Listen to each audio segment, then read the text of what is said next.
Ndugu wananchi, kwa masikitiko makubwa natangaza kifo cha Mheshimiwa David Cleopa Msuya, makamu wa kwanza wa rais na waziri mkuu mstaafu wa Jamhuri ya Muungano wa Tanzania, kilichotokea leo tarehe 7 saa 3 asubuhi katika hospitali ya Mzena jijini Dar es Salaam alipokuwa akipatiwa matibabu ya ugonjwa wa moyo.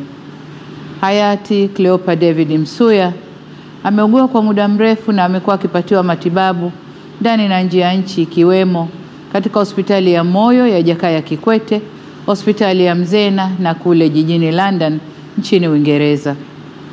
Natoa pole kwa familia, ndugu, jamaa, marafiki na Watanzania wote kwa msiba huo mkubwa kwa taifa.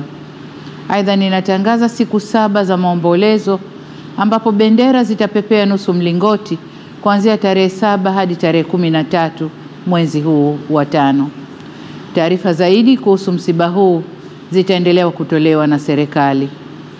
Poleni sana Watanzania.